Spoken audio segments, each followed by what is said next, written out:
우리 함께 하나님 말씀 보겠습니다. 마태복음 5장입니다. 하나님 말씀은 마태복음 5장 43절에서 48절까지 말씀 보도록 그렇게 하겠습니다. 마태복음 5장 43절에서 48절 우리 같이 한 목소리 읽습니다. 내 이웃을 사랑하고 내 원수를 미워하여라 하고 말한 것을 너희는 들었다. 그러나 나는 너희에게 말한다. 너희 원수를 사랑하고 너희를 박해하는 사람을 위하여 기도하여라. 그래야만 너희가 하늘에 계신 너희 아버지의 자녀가 될 것이다.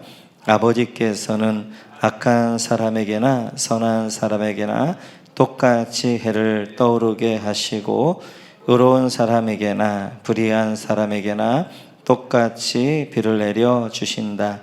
너희를 사랑하는 사람만 너희가 사랑하면 무슨 상을 받겠느냐? 세례도 그만큼은 하지 않느냐? 또 너희가 너희 형제들에게만 인사를 하면서 지내면 남보다 나을 것이 무엇이냐? 이방 사람들도 그만큼은 하지 않느냐? 그러므로 하늘에 계신 너희 아버지께서 완전하신 것 같이 너희도 완전하여라. 아멘. 네, 계속해서 오늘 말씀을 나눌 터인데요. 저희는 지금 산상수훈의 말씀을 함께 나누고 있습니다. 산상수훈의 중요한 5장에서의 핵심은 예수님의 율법을 폐하러 온 것이 아니라 완성하러 오셨다라는 말씀을 함께 나누고 있고요. 그렇다면 그 율법을 완성한다는 게 어떤 의미인가에 대하여서 우리가 하나 살펴보면서 구약의 대부분들은 예수님 십자가를 통해서 우리가 재조명해야 된다라고 말씀을 드렸습니다. 그래서 구약에 있는 절기들, 의식법들, 음식법들, 제사법들 이런 모든 것들은 십자가를 통해서 재조명되어 지금 우리 안에 성경적으로 우리가 적용해 가야 되는 것이고요. 오늘은 이제 그 마지막으로 그래서 이제 살인하지 말라는 것이 어떻게 이제 예수님에게 완성되어졌는가, 간음하지 말라는 것이 어떻게 완성되어졌는가, 맹세하지 말라는 것이 어떻게 완성되어졌는가를 살펴보았고, 마지막으로 그러면 구약에 나오는 사랑이라는 계명이 예수님이 어떻게 완성되어지는가 하는 것이 오늘 내용이 되어집니다. 우리 같이 한번 43절 같이 한번 읽어볼까요? 43절입니다. 같이 읽으면 시작. 내 이웃을 사랑하고 내 원수를 미워하여라 하고 말한 것을 너희는 들었다. 여러분, 말한 것을 너희는 들었다. 밑줄 그어주시고요. 그 당시 율법 교사들이 어떻게 이렇게 가르쳤습니다. 내 이웃은 사랑하고 원수는 미워하여라. 이렇게 가르쳤습니다. 근데 이것이 구약에 나와요, 안 나와요? 구약에 안 나옵니다. 구약에 원수를 미워하여라 이런 말씀은 없어요. 그리고 대신 이런 말씀들이 있지요. 우리 레위기로 한번 가볼까요? 같이 읽죠. 시작. 한 백성끼리 앙심을 품거나 원수 갚는 일이 없도록 하여라. 다만 너는 너의 이웃을 내 몸처럼 사랑하여라. 나는 주다. 아멘. 구약에 이렇게 말씀해요. 원수를 갚지 말라고 하셔요. 그리고 대신 너의 이웃을 내 몸처럼 사랑하여라 라고 말씀하십니다. 그러니까 내 이웃을 내 몸처럼 사랑하라. 이건 예수님께서 처음 하신 말씀이 아니라 구약에 이미 하나님의 율법으로 주신 말씀이에요. 그런데 그 당시 율법 교사들은, 서기관과 바리새인들은 이제 사람들에게 가르칠 때 이웃을 사랑하지만 원수는 미워하여라 이렇게 가르쳤다는 거예요. 그래서 오늘 예수님께 그 부분들을 이제 잡아주시면서 말씀하고 있는 것들을 볼 수 있습니다. 그러면서 이제 너희는 너희 율법 교사들이 이웃을 사랑하고 원수를 미워라고 하였는데 그걸 들었는데 오늘 44절 같이 한번 읽어볼까요? 44절 같이 읽죠. 시작. 그러나 나는 너희에게 말한다. 너희 원수를 사랑하고 너희를 박해하는 사람을 위하여 기도하여라. 아멘. 이제 예수님께서는 사랑이라는 걸 이렇게 이야기하십니다. 원수를 사랑하고 밑줄 그어주시고요. 계속해서 박해하는 사람을 기도하여라. 밑줄 그어주시고요. 사랑이란 우리가 사랑할 만한 대상을 사랑하는 게 아니라 사랑할 수 없는 사람을 사랑하는 것이 사랑이고, 우리에게 나에게 좋은 것들을 해주는 사람을 위해서만 축복하기 기도하는 것이 아니라 나를 박해하는 사람을 위해 축복하기 기도하는 것이 사랑이다라고 말씀하고 있습니다. 그러면서 45절에서 계속 이렇게 말씀하시는데요. 같이 한번 읽어볼까요? 그래야만 너희가 하늘에 계신 너희 아버지의 자녀가 될 것이. 여기까지 할까요? 너희가 하늘에 계신 너희 아버지의 자녀가 될 것이다. 밑줄 그어주시고. 그럼 왜 우리가 이렇게 해야 되느냐? 우리 아버지가 그렇게 하셨으니까 그래요. 하나님이 그렇게 사랑하셨어요. 그래서 로마서에 보게 되어지면 우리가 아직 죄인 되었을 때, 우리가 원수 되었을 때 하나님 우리를 먼저 사랑하신 거예요. 그러니까 우리가 살펴봤던 것처럼 하나님이 이 땅을 담아내 모든 걸 줬단 말이에요. 그런데도 불구하고 사람은 하나님을 대적하게 되었습니다. 그 대적하는 원수와 그들을 위하여서 하나님의 해결 방법은 뭐였어요? 바로 자신 직접 내려오셔서 십자가의 죽으심으로 그 원수를 살려내는 것, 그것이 하나님이 하신 일이라는 거예요. 그래서 너희 아버지가 이렇게 행했다면 그 아버지 아들이라면 아버지가 행한 대로 해야 된다라고 말씀하게 되어져요. 그런데 우리가 인간의 힘으로 그렇게 할 수가 없지요. 그 비결에 대해서는 마지막에 마무리해서 이렇게 말씀하십니다. 그런데 오늘 계속해서 45절에 보면 그 뒤를 이렇게 말씀하셔요. 같이 읽고 시작. 아버지께서는 악한 사람에게나 선한 사람에게나 똑같이 해를 떠오르게 하시고 의로운 사람에게나 불의한 사람에게나 똑같이 비를 내려주신다. 여러분, 악한 사람에게나 선한 사람에게나 똑같이 밑줄 그어주시고 의로운 사람에게나 불의한 사람에게나 똑같이 밑줄 그어주시고. 그래, 아버지는 어떤 분이시냐? 이제 악한 사람, 선한 똑같이 해를 비춰주시고, 그리고 의로운 사람이나 불의한 사람 똑같이 비를 내려주신 분이다 라고 말씀하고 계십니다. 악하다, 선하다 이런 것들을 누가 나누었어요? 사람이 나누었어요. 왜냐하면 창세기 2장을 보면 하나님 이렇게 말씀하십니다. 같이 읽죠. 시작. 그러나 선과 악을 알게 하는 나무의 열매만은 먹어서는 안 된다. 그것을 먹는 날에는 너는 반드시 죽는다. 동산 중앙에 두 나무가 있어서 하나는 생명나무, 우리가 하나는 선악과 나무 이야기하는데, 선악과 나무를 정확하게 이야기하면 선과 악을 알게 하는 나무란 말이에요. 그래서 이제 선악과를 안 먹는다는 것은 하나님의 나의 왕되심을 고백할 뿐만 아니라 하나님의 내 삶의 주권을 드리는 거예요. 그래서 하나님의 선과 악의 기준이십니다. 하나님이 선하다는 건 선하신 것이고 악하다는 건 악하다는 것이고, 그래서 선과 악의 기준은 하나님이 있고 하나님이 선과 악을 구별하신 분도 하나님이라는 거예요. 그래서 우리의 삶의 주권을 올려드리는 것 중에 하나는 선과 악의 그러한 기준을 내가가 아니라 하나님께 올려요. 하나님이 선하다는 건 선한 것이고 악하다는 악한 것입니다. 그것이 하나님의 왕되심, 하나님의 하나님되심을 인정하는 거란 말이에요. 그런데 사단이 이렇게 이야기합니다. 창세기 하나 볼까요? 같이 읽죠. 시작. 여자가 그 나무의 열매를 보니 먹음직도 하고 보함직도 하였다. 그뿐만 아니라 사람을 슬기롭게 할 만큼 탐스럽기도 한 나무였다. 여자가 그 열매를 따서 먹고 함께 있는 남편에게도 주니 그도 그것을 먹었다. 오늘 하와를 향하여서 사탄이 이렇게 말합니다. 너 저 선악과 먹으면 네가 선과 악을 알게 돼. 네가 하나님이 되는 거야. 네가 네 인생의 주인 되어지는 거야. 왜 하나님이 선과 악을 결정해야 돼? 네가 선과 악을 결정하면 되지. 그래서 하와에게 미혹을 하는 거예요. 그 생각해 보니까 왜 하나님이 선과 악을 기준해야 되는 거야? 내가 선과 악에 기준되어지고 내가 나에게 이로운 건 선이고 나에게 해롭게 하는 건 악이면 되는 거지. 그래서 하나님이 되려고 선악과를 먹은 거란 말이에요. 하나님이 된다는 것은 선과 악의 기준을 자기가 되는 거란 말이에요. 자기가 되는 거. 그래서 우리의 삶 가운데도 사단이 그러한 미혹들이 많습니다. 우리 삶 가운데 선과 악을 누가 구별해요? 내가 구별하는 순간 선악과를 먹는 삶이 되어지는 거예요. 그러면 하나님의 주권을 인정해야 되는 게 뭔가? 선과 악의 기준을 하나님께 돌려드리는 거예요. 그 하나님이 선하다는 건 선한 것이고 하나님이 악하다는 건 악한 거예요. 그분이 선악의 기준 되어주시고 그분이 선악을 구별하여 드리는 것, 그게 이제 하나님의 주권을 인정해 드리는 거란 말이에요. 그러니까 선악과란 다른 게 아니에요. 그것이 악한 나무가 아니에요.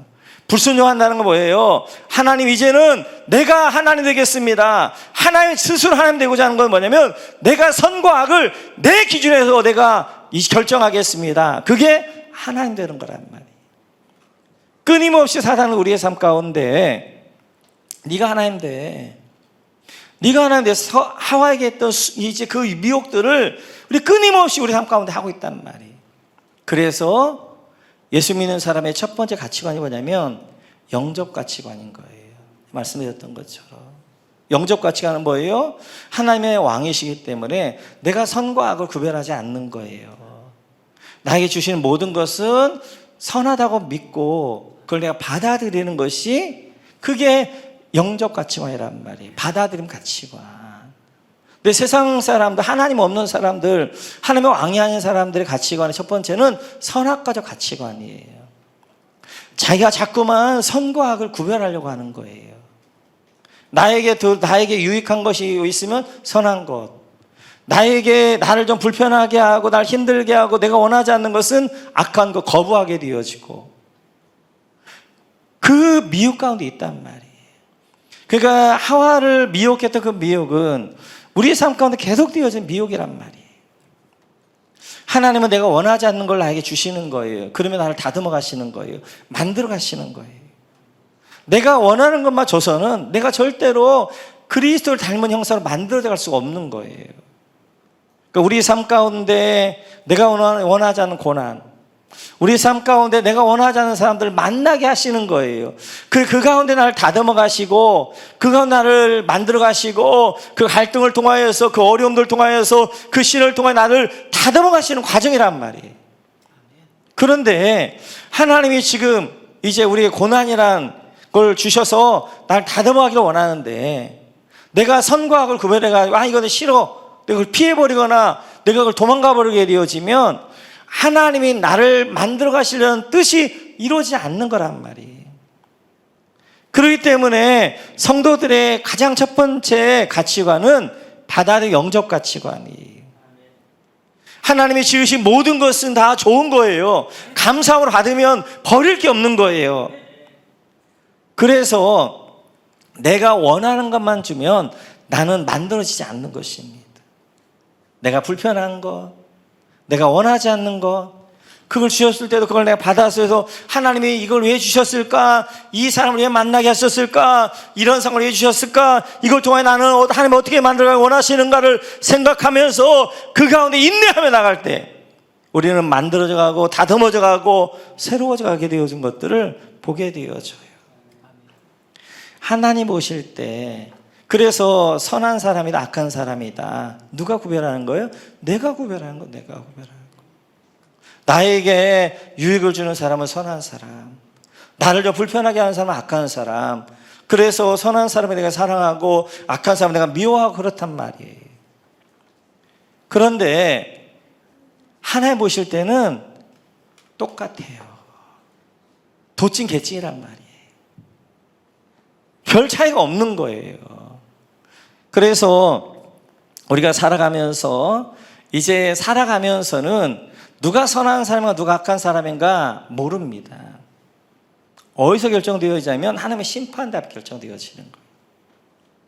예수의 피가 있는 분은 선한 사람, 예수의 피가 없는 분들은 악한 사람이 되어지는 거예요. 그래서 심판대 앞에서 그것이 결정되어지는 거예요. 그 예수님께서 이렇게 말씀하십니다. 마태복음 13장으로 가볼까요? 같이 읽죠. 시작. 주인이 종들에게 말하기를 원수가 그렇게 하였구나 하였다. 종들이 주인에게 말하기를 그러면 우리가 가서 그것들을 뽑아버릴까요? 하였다. 그러자 주인은 이렇게 대답하였다. 아니다. 가라지를 뽑다가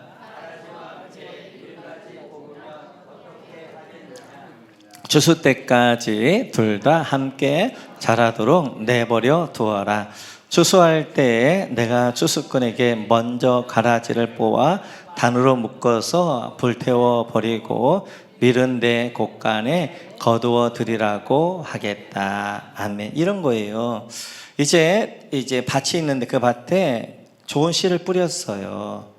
밀을 뿌렸어요. 그런데 이제 자라는 거 보니까 밀만 자란 것이 알곡만 자란 거 가라지도 함께 자라는 거예요. 그러자 하인들이 묻습니다. 주인님, 가라지를 다 뽑을까요? 그랬더니 주인이 가라지를 뽑지 말라는 거예요. 그리고 이외에 그냥 가라지를 뽑다가 밀까지 알곡까지 다칠 수 있으니까 내버려 두어라. 그리고 추수 때가 되어지면 그때 이제 알곡은 곡간에 들고 가라지는 불태우겠다라고 말씀하시는 거예요. 그런데 이제 이런 밭은 알곡은 처음부터 끝까지 알곡이고 가라지는 처음부터 끝까지 가라지예요. 근데 하나님 나라라는 밭은 그렇지 않단 말이에요. 가라지가 언제 알곡이 될지 모르는 거예요. 그래서 지금은 가라지인데 그것이 나중에 알곡될 수 있으니까 지금 가라지라고 그래 지금 뽑지 말아라. 뽑았는데 그 가라지가 어떻게 하는 거예요? 나중에 알곡되면 알곡을 뽑게 되어지는 거잖아요. 그래 심판 때까지 두라는 거예요. 지금 우리가 보기에는 그 사람은 악한 사람이에요. 우리가 볼 때 그렇게 판단할 수 있어요. 그런데 그 사람이 영원 악한 사람이냐? 아닐 수 있다니까요. 그들이 어느 순간에 주님 만나게 되어지면 그 악한 것들을 끊어버리고 그가 의인 되어지고 알곡될 수 있기 때문에 지금 가라지라고 해서 뽑지 말아라. 지금 악한 자라고 해서 미워하거나 악한 사람을 정죄하지 말아라. 그것을 악하다 선하다는 하나님의 심판대 앞에 섰을 때 그때 하나님이 하는 거지. 네가 하나님 되어져 가지고 이 사람은 선한 사람, 이 사람 악한 사람 그렇게 판단할 수 없다는 거예요. 그러니까 여러분들 뒤에서 남을 자꾸만 수군거리면 안 되는 거예요. 그런 순간 여러분들이 하나님의 자리에 앉게 되어지는 거예요. 악하다 선하다 누구만 구별할 수 있어요? 하나님만 구별할 수 있는 거예요. 내가 저 사람은 악하다고 그래가지고 막 그 사람 욕하고 이런 것들은 내가 스스로 하나님 되어지는 거란 말이에요. 이제 사단이 하와에게 네가 저 선악과 먹어 하나님과 돼 라고 하는 것처럼 그렇게 내가 하나님의 자리에 있어서 판단한 것이 된단 말이에요. 그러니까 악하다 선하다 판단하지 말아라 라고 말씀하시는 거예요. 끝까지. 그래서 그 가라지가 영적으로는 가라지가 언제 주님 만나서 알고 될지 모르니까 뽑지 말고 놓아두어라. 추수 때까지. 그래서 요한복음을 보게 되어지면 예수님이 이렇게 말씀하십니다. 같이 한번 읽어볼까요? 시작. 유월절 전에 예수께서는 자기가 이 세상을 떠나서 아버지께로 가야 할 때가 된 것을 아시고 세상에 있는 자기의 사람들을 사랑하시되 끝까지 사랑하셨다. 아멘. 우리 예수님의 사랑은 끝까지 사랑하셨다는 거예요. 누구를? 자기 사람들을. 근데 그 자기 사람들에 누가 들어가 있는 거예요? 예수님을 3번이나 부인하고 저주하고 맹세까지 할 베드로가 있는 거예요. 예수님을 팔아먹는 가룟유다가 있는 거예요. 그들도 예수님께서는 어떻게 하는? 끝까지 사랑하시는 거예요. 그랬더니 이제 예수님을 부인하고 저주까지 했던 가라지와 같은 그 베드로가 회개하고 초대 신약교회에서 놀라운 성령의 역사를 한단 말이에요. 가라지가 알곡되어지는 거예요. 그러나 이제 가룟유다 같은 가라지는 끝까지 예수를 사랑했음에 불구하고 끝까지 가라지가 되어져서 멸망하게 되어지는 거예요. 그러니까 우리가 할 것은 끝까지 사랑하는 거예요. 이 사람은 악한 사람이다 선한 사람이다라고 구별하지 않고 끝까지 사랑하면서 어떻게 하는 거예요? 끝까지 인내하면서 기다리는 거예요. 그래서 어떤 사람은 가라지가 베드로같이 알곡되어질 수 있지만 어떤 가라지가 끝까지 가라지가 되어져도 그 심판은 하나님이 하시는 거란 말이에요. 그래서 이제 끝까지 사랑해라 라고 말씀하고 있습니다. 그렇다면 우리가 어떻게 그렇게 할 수 있는가? 하나님의 시각으로 영혼을 바라보기 시작해야 되는 거예요. 내 기준에서 나를 힘들게 한다, 나에게 좋게 한다의 기준이 아니라 하나님의 시각에서 영혼을 바라보게 되어지면 그 영혼을 어떻게 원수를 사랑할 수 있게 되어지고 그리고 박해하는 사람을 위해 기도할 수 있게 되어지는 거예요. 근데 성경에서는 제가 늘 이야기하는 것처럼 하나님의 명령은 감정적 순종이 아니라 의지적 순종인 거예요. 내가 감정적으로 원수를 내 마음 감정적으로 사랑하는 게 아니라 말씀에 의지해서 내가 사랑하는 거예요. 나를 박해하는 사람을 내가 저주해야 되지만 내가 감정적으로 내가 정말 그 사람을 축복할 마음이 있어서 축복 기도를 하는 것이 아니라 말씀에 의지적으로 내가 순종함으로 내가 하는 그때 내가 어떻게 하는 거예요? 사랑의 사람이 되어가는 거예요. 그래서 주님 뭐라고 말씀하셨어요? 너를 사랑하는 사람을 사랑하는 것 이방인들 그렇게 하지 않느냐. 네가 그렇게 하면 이방인과 뭐가 다를 수 있겠느냐. 왜 우리 앞에 하나님이 나의 원수 같은 사람들, 나를 박해하는 사람들을 왜 두게 하시느냐. 나 때문에 그런 거예요. 나 때문에.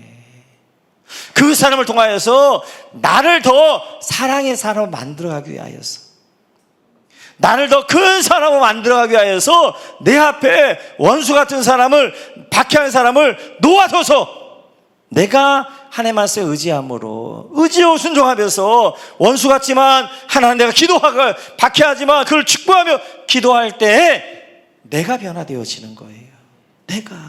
내가 큰 사람 되어지는 거예요. 내가 하나님 닮아가는 거예요. 예수님 닮아가는 거예요. 내가 그들을 닮아가는 사람이 되어지는 거예요. 그 일을 위하여서 그 사람들 그리고 심판 하나님이 하실 거예요. 그래서 이제 구약은 이렇게 말씀하셨지만 신앙이란 그런 것이고, 그래서 우리 가운데 중요한 것이 우리가 판단하지 않는 거예요. 자꾸만 사탄은 우리에게 하여에게 선악과 먹으라고 하는 것처럼 우리가 자꾸만 우리에게 어떻게 하는 거예요? 선악과 먹고 사람을 판단하라고 그래요.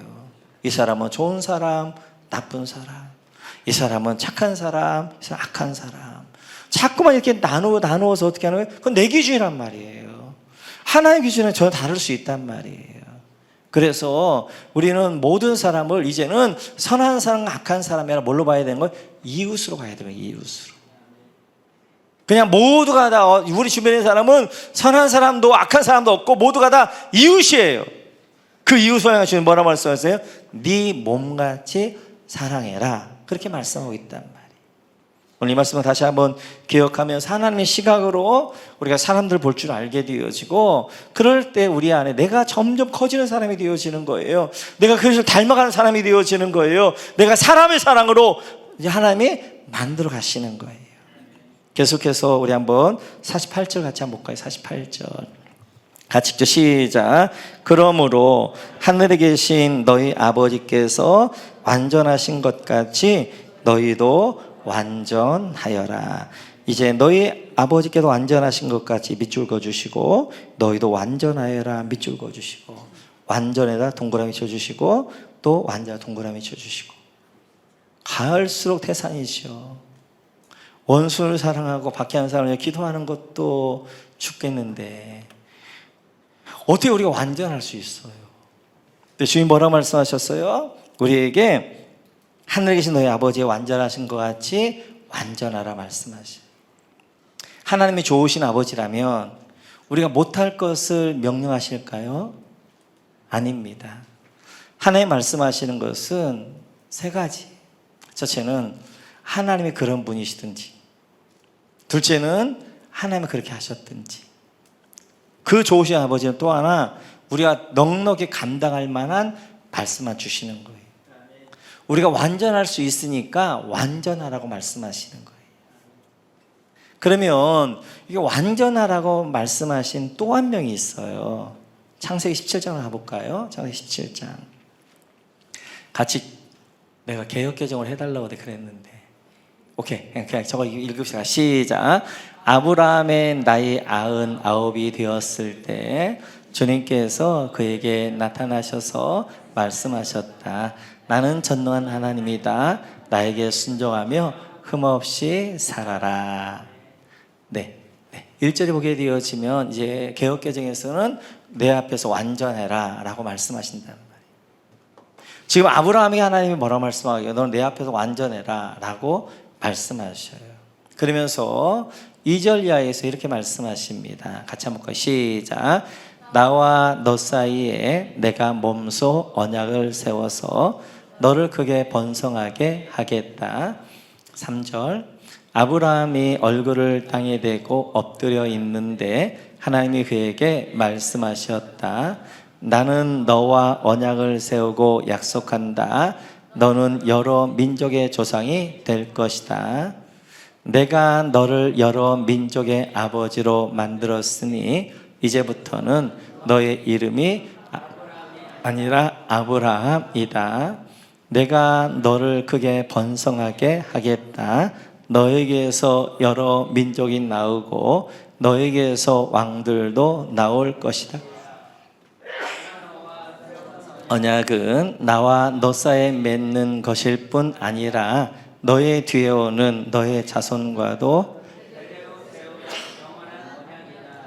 이 언약을 따라서 나는 너의 하나님이 될 뿐만 아니라 뒤에 오는 너의 자손의 하나님도 될 것이다.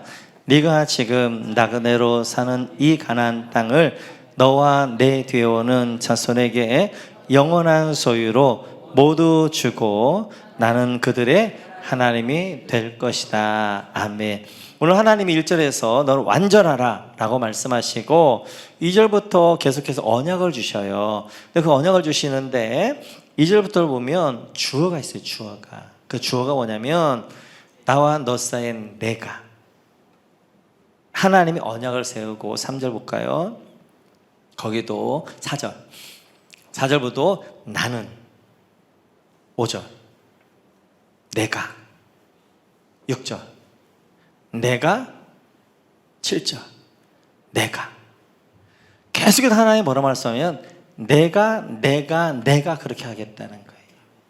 그러니까 지금 아브라함에게 너는 내 앞에 완전하라 말씀하시고 아브라함이 스스로 내가 노력해가지고 내 스스로로 완전해지는 것이 아니라 하나님이 그를 완전하게 만들어 가겠다는 거예요.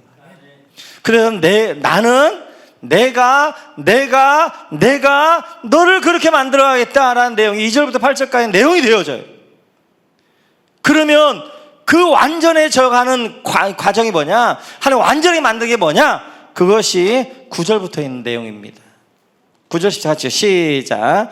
하나님이 또 아브라함에게 말씀하셨다. 너는 나와 세운 언약을 잘 지켜야 하고 내 뒤에 오는 너의 자손도 대대로 이 언약을 잘 지켜야 한다.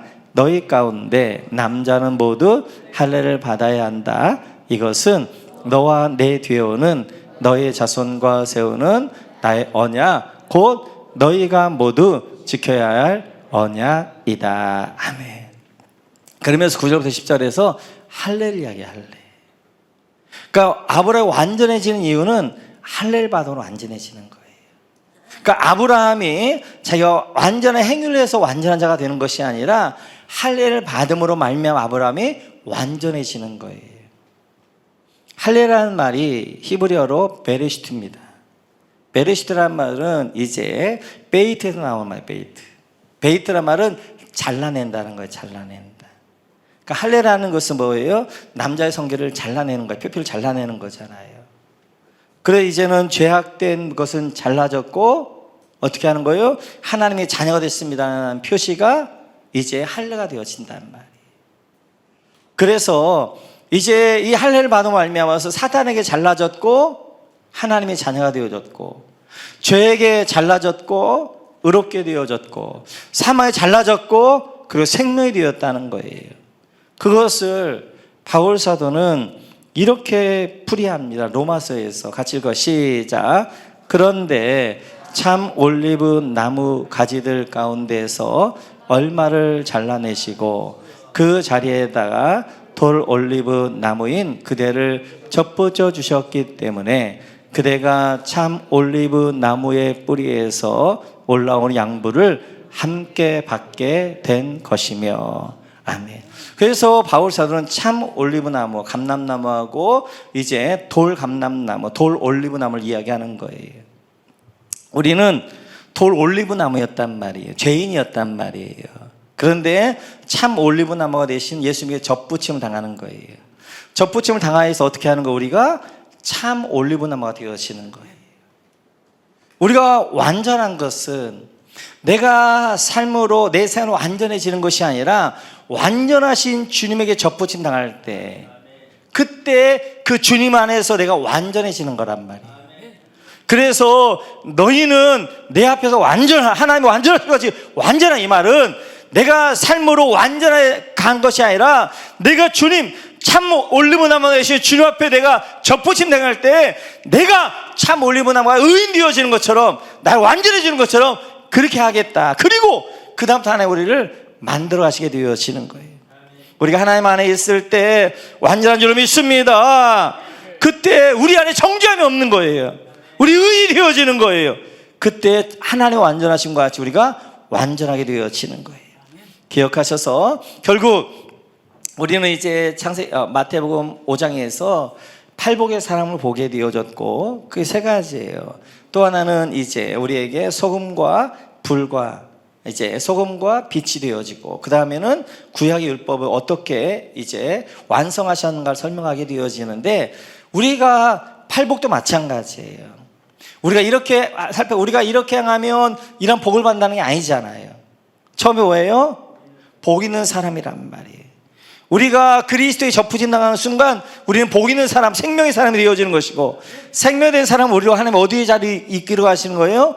가난한 자리로 이끌어 가시는 거예요. 애통하는 자리에 이끌어 가시는 거예요. 온유한 자리에 이끌어 가시는 거예요. 내가 내 삶의 주관자가 되는 것이 아니라 내가 그리스도 안에 있을 때 그리스도가 나를 통하여서 겸손한 사람으로 가난한 사람으로 온유한 사람으로 청결한 사람으로 만들어 가셔서 하나님의 완전한 자로 의인으로 만들어 가신다라고 말씀하게 되어져요. 중요한 것은 우리가 붙어 있느냐는 거예요. 그 신앙은 결국 하나예요. 다른 게 아니에요. 참 감람나무 되신 주 앞에 붙어 있는 것, 포도나무 되신 주 앞에 붙어 있는 것, 이게 신앙이란 말이에요. 붙어 있을 때 그때 주님이 내 안에 일하기 시작하시는 거예요.